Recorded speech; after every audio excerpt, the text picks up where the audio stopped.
Thank you for coming out here today. It's great to see such a super crowd here today. And I want to say a special thanks to our media partners for coming out here. We appreciate you coming out and providing some coverage of this event. Thank you again. I'm Jay Jacobus, and I'd like to welcome you to our Stand Up for Transportation Day news conference. This news conference is a joint effort put together by the Lubbock Chamber of Commerce and City Bus, and there's so many other supporters that have helped out with this. We appreciate you coming. I'm kind of in a unique position today. I'm chairman this year of the Lubbock Chamber of Commerce, and then I'm also chairman of the Public Transit Advisory Board with City Bus this year. So I'm getting to wear two hats and kill two birds with one stone. So this is a special deal for me. Stand Up for Transportation Day is a single day event. It is an opportunity for business folks and others, whether that be from business or whatever industry it is, transportation organizations, coalitions, organizations, coming together with a unified message and a unified voice to stand up for transportation. We come with our unified message is that we value transportation. We think it's important to fund transportation. So that is our message here today. And again, I thank you for coming. I also want to thank our coalition partners that are here. They stand up for transportation as well, and I'd like to recognize those folks. We have the Lubbock Metropolitan Planning Organization, Plains Cotton Growers, the Corn Producers Association of Texas, Lubbock Association of Realtors, Lubbock Apartment Association, Lubbock County, West Texas Home Builders Association, Ports to Plains Alliance, and the City of Lubbock. So there's quite a list, so thank all of y'all for joining in with us. On behalf of both the City of Lubbock and Ports to Plains is Lubbock Mayor Glenn Robertson. At this time, would you help me in welcoming Mayor Robertson?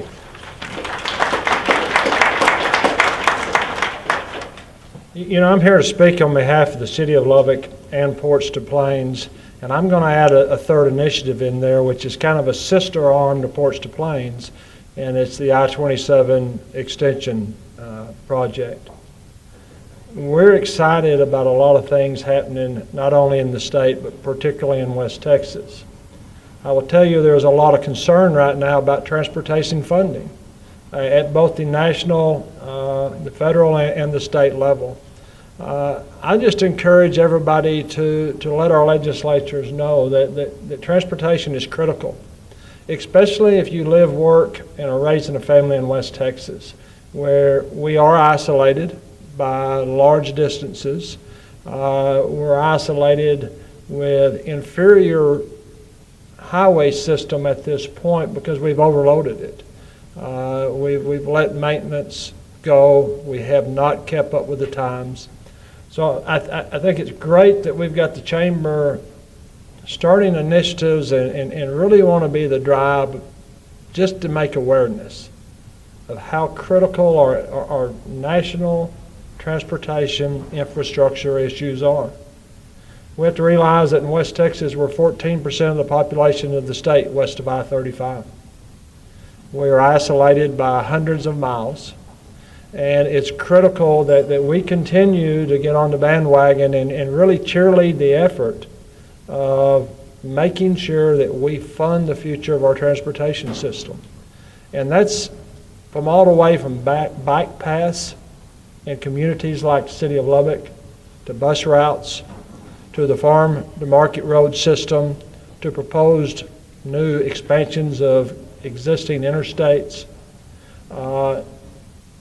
It encompasses everything. It encompasses our local MPOs, trying to raise funds just to take care of bypasses and loops and the type of projects that we have to have as we continue to grow and prosper. So on behalf of the City of Lubbock, on behalf of Ports to Plains, we thoroughly support Stand Up for Transportation Day.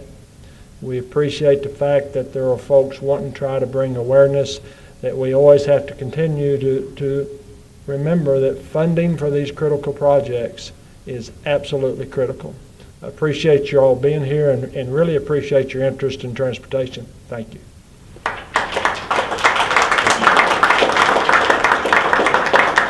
Thank you, Mayor. We sure do appreciate you taking time out of your busy schedule to be here. We appreciate you standing shoulder to shoulder with us, too. Thanks.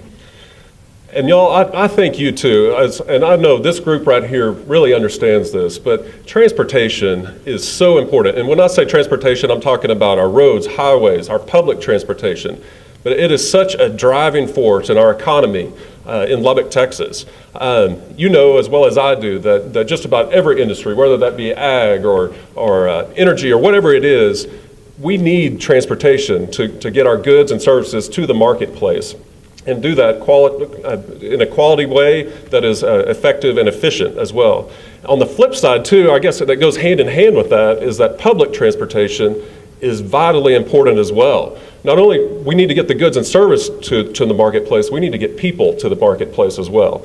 You know, and that's a way of getting people to work, but also providing a quality of life for folks too. As our economy is growing, if we don't have transportation to get people to work, or be able to get people to doctor's appointments or grocery stores or whatever it is, then our economy is not going to be growing. It's going to be stagnant. And Mayor, I know too that y'all, as far as the city of Lubbock, has done a tremendous job on being foresightful thinking on what they want to do with transportation. We appreciate that. On the same token, we can't be doing it all by ourselves on a local level. We can't even do it with the state help, just the state help. We need federal help with this. And so that's what we're here today to talk about. You see, Congress created the Highway Trust Fund in 1956. And back then, that fund was created to fund our interstate system for interstate travel. And that fund is still in existence today. However, the scope of that fund has broadened immensely. Not only now, it still covers interstate building and repairs, but it also covers other roads, highways, as well as bridges and public transportation. Well, we're at the point now that fund is taxed. It is just about at the point of being bankrupt, and we're in a pickle right now with that. You know, with the fund being at the bankrupt level, there's been so many short-term fixes and reauthorization bills that have been going through that really these are Band-Aid fixes, and this does not work. And let me tell you, the problem with that is organizations just like City Bus and others who need to plan and know what they need to budget or how they need to grow can't do that on a short-term budget. They can't be foresightful thinking. They get stymied on that. So we need a longer-term solution, and that is what we're asking the federal government to do. We need to urge Congress to work together to ensure that we are investing in our infrastructure, which in turn will be our future. I look out today and I see such a diverse group of folks, and I think that is just a testament for what we stand for and what you find important. And it's also a testament for Lubbock and what makes up Lubbock, that we can come together for a common purpose and a common goal. So I thank you again for coming today. Mayor, I thank you for coming. Media, I really do appreciate you folks for coming out here today and giving us coverage of this event. And I also want to thank our partners again, Metropolitan Planning Organization, Plains Cotton Growers, Corn Producers Association of Texas, Lubbock Associations of Realtors, Lubbock Apartment Association, Lubbock County, West Texas Home Builders Association, Ports to Plains Alliance, the City of Lubbock, and City Bus. Thank you all again for coming out today. At this time, we can answer any questions anybody has, or if you want to ask questions later individually, that's great too. Thank you all for coming.